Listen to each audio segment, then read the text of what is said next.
Hey, R2FM here. So in our previous video, we covered how to create a team, a very basic private team. So in this video, we're going to be covering how to create a channel for that team. So we're building the foundation, and then we're going to be covering everything else. So let's go to my screen really quick. And I'm going to be covering how to do it in the very most simple way, because why complicate things, right? So once you create your first team, you're going to be presented with this section here. Now, do you see this general?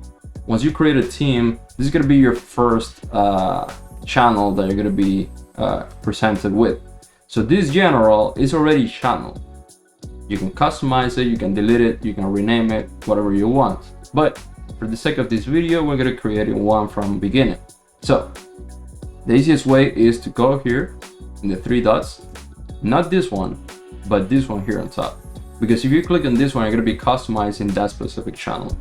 So you want to go to the root, which is the accounting, which is the team, and then you're going to click on add channel. Then here you're going to put the name. For example, we're going to create one that is called Q&A, and then here QA teams that rock the testing world. There you go. And these private is privacy. We're gonna click on private because we don't want everyone on that same team, on the accounting team, to be able to access this. The QA team, the one that we're creating, has its special role in this team, in this organization, right? So for example, you don't want all your engineers to be able to access what teachers do or bankers do, right? So everyone have their own role, so therefore the permissions should be private, so you can manually import the members into that channel. So click on next. I hope I made that clear. If not, just leave a comment and I'll answer there.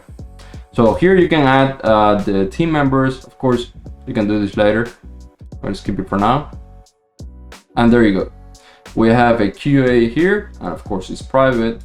This general is public. It's available for everyone. So for example, if you have a team member that just joined to this team, he can come here to general, click on new conversation and say, hello, can someone give me access? Yes.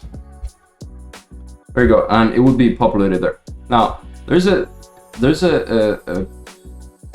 is good for a small company. However, if you have a company of thousands of people, you don't want to keep this general open for everyone, because what's going to happen is that everyone's going to start chatting there and it's going to be a complete mess.